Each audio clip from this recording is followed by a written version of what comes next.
Alors, j'étais tout cet après-midi au salon de la porte de Versailles et j'ai rencontré Catherine Lyre, qui est une astrologue. Je l'ai entendu raconter certaines choses à des personnes qui passaient. Et il y a des choses qui m'ont frappé dans son propos. Notamment, elle parlait à un moment donné de l'étoile des mages. Et puis elle parlait aussi de Pluton. Alors, tout ça me semble assez anachronique parce que Pluton, on ne le connaissait pas à l'époque des étoiles des mages. On ne connaissait pas non plus Uranus, on ne connaissait pas non plus Neptune. Donc,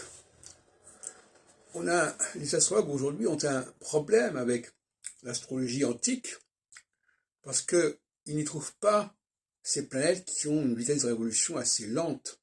Puisque dans l'Antiquité, on ne connaissait que la planète la plus lente était Saturne qui mettait même pas 30 ans. Et là, avec Pluton, on a 248 ans, presque 10 fois plus. Et donc, il y a là quelque chose qui coince quelque part. Ce qui coince, c'est qu'effectivement, c'est pas avec ces planètes-là qu'on a découvert depuis 1781, 1846, 1930, que l'on va pouvoir montrer l'antiquité de l'astrologie et l'antiquité de son empreinte et de son impact. Mais malheureusement, les astrologues sont absolument incapables aujourd'hui de penser une astrologie mondiale sans Uranus, Neptune et Pluton. C'est impensable pour eux. Parce qu'ils disent oui, mais c'est quoi 30 ans, etc.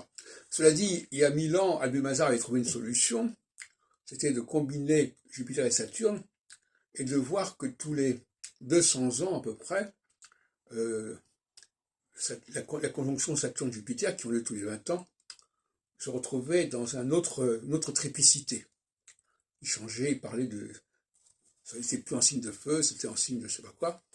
Et donc, il avait trouvé une solution pour donner un certain cycle plus large, tout en restant avec Jupiter et Saturne. De toute façon, il n'a pas le choix, il ne connaissait pas les autres planètes.